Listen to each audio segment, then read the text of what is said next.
Hi everyone, it's Sir Chan and this is Remedial Instruction in English. In this session, we are going to talk about the remedial teaching methods and strategies. As we all know that remedial programs are designed to close the gap between what a student knows and what he is expected to know. In many cases, students are removed from the regular classroom and taught in another setting. They are placed in a specialized instruction for them to cope with school children and their ages. In designing remedial programs, these are some of the suggested methods and strategies that can help remedial teachers to carry out remedial classes. Let's have first the IEP. What is an IEP? IEP stands for the Individualized Educational Program. It is a plan developed to ensure that a child who has a disability identified under the law and is attending an elementary or secondary educational institution receives specialized instruction in related services. Geared to the learning needs of individual pupils, the IEP aims to reinforce the foundation of learning. It helps pupils overcome their learning difficulties and develop their potentials. It puts into place what's called specialized instruction, which can be held in the general education classroom. It could be in a small group instruction or it could be one-on-one instruction. It can be outside the classroom to help your child to be able to get the skills that they need in the general education program, or they could be as simple as accommodation, which means changing the way things are being taught in the classroom to help them get there better. For example, he may not do well in the verbal or oral instructions, but if the teacher provide him with written form, it may be more helpful to him, so it will be better to use the written form. It has also its related services that we can put into place, things like occupational therapy, physical therapy, counseling services. And all of these services can help your child meet the goals that are put into places by his specialized instruction. An IEP has goals, it has services, it talks about the child's strength, needs, and present level of performance. Present level performance talks about how your child is doing now. All other pieces fit together with how your child is doing now.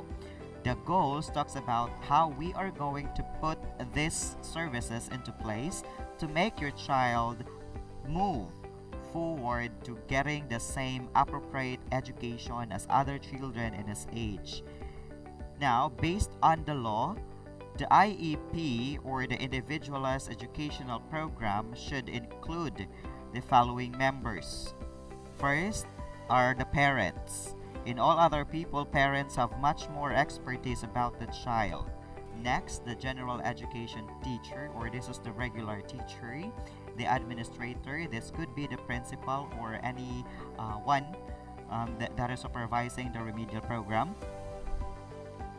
Next, the special education teacher, or this could be the remedial teacher. And we have this one, the optional member. It could be the school psychologist because it will help you diagnose what are the learning disability of the child. But this is also optional. And we have to take note that one person can fill more than one of these roles. For example, the general education teacher is also the remedial teacher because he is trained, for example, to conduct this following remedial program. Another program is the PSP. What is PSP? PSP stands for the Peer Support Program. Peer support uses peers as support agents or friends who are trained to provide social and emotional assistance to create a safe and trusting environment. How does it work? Remedial teachers may train up pupils who perform better in a certain subject to become little teachers and who will be responsible for helping schoolmates with learning difficulties in group teaching and self-study session as well as outside the classroom. Peer program help pupils reinforce their knowledge and develop their communication and cooperation skills as well as good interpersonal relationship. To enhance the effectiveness of this program, remedial teachers must provide training to the pupils concerned beforehand and make regular reviews on its effectiveness. Generally speaking, this program is more suitable for pupils of higher grades. On the other hand, we have also the so-called DI. DI stands for Direct Instruction, a teaching methodology that provides students clear instruction at their skill level, so they can master content and strategies that can allow them at a faster rate than the traditional methods. Direct instruction is explicit. Teachers follow presentation scripts based on sophisticated communication to facilitate faultless instruction. It means instruction ensuring that all students master the skills in the lesson. If the students possess the prerequisite skills and attend to the teacher's presentation, students reply orally or in written form. And the role of the teacher here, teacher respond immediately, confirming responses and correcting errors. As you can see, there is this immediate feedback. Next, direct instruction is systematic. The DI program is built on the step-by-step design. The material presented to the students incrementally increases complexity and sophistication as the students progress through the programs. Students are placed into the instructional sequence according to their performance on in-program placement test. Again, we have to remember that before putting the particular child to this remedial program, we have to diagnose what are the ones based on the needs analysis. The results should be the basis for placing the students inside the remedial program. Students are grouped by skill, not by grade, which allow teachers to target their presentation closely to the students' understanding of the given topic. Now, direct instruction here, a learning is scaffolded. Students received direct modeling of rules and examples when they are first introduced. Students perform tasks after they have been modeled. Then students progress through the instructional sequence. They become more independent. Again, we have to go back to our goal in having this remedial program is to make our students to become confident enough with their skills. They apply what they've learned to unique situations and review skills and content periodically to ensure that they maintain a high level of mastery of the material covered and can apply the concepts to the new contexts.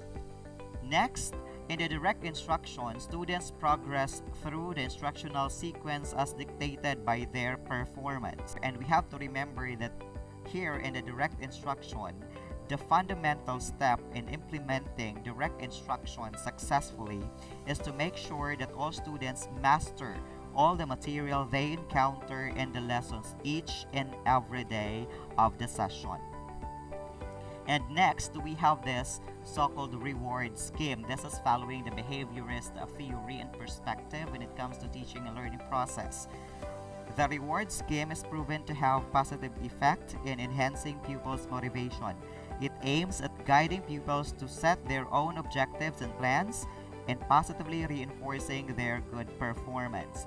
Now we have to take note that when designing the rewards offered, remedial teachers should take note of the following. First, give diversified rewards, including verbal commendation or prizes to accommodate pupils' interest. And then give rewards instantly. For example, for this particular session, 1 hour session, if ever the students can perform this greatly, of course, you have to reward the students on that particular period. Next, review and revise the reward scheme regularly. And here, we should be inviting parents to help children improve their works. We have to take note that parents' participation in the program is really advised because they, more or less, among all the people in the program, among the team, they are the ones who have this more knowledge or expertise when it comes to their child's behavior. And we have here, on the other side, especially for remedial instruction and reading, we have the Fernald method or Orton-Gillingham technique. Let's have the overview of this method because we will have more of these, the two, when we reach remedial instruction in reading. The Fernald method is a procedure that combines the visual, auditory, kinesthetic, and tactile matters of learning. It is used for learning with kids with learning disability, that's LD, to teach spelling and vocabulary words. And then the other hand, we have here the Orton-Gillingham is a technique designed to help struggling readers. It teaches the connections between the sounds and letters. It pioneered the multi-sensory approach to teaching reading. Again, we will have more of this when we reach remedial instruction in reading. Again, those are the suggested remedial teaching methods and strategies, and more or less, these methods and strategies are proven to be effective in closing the gap between the students' learning. That's all for now, and see you next time.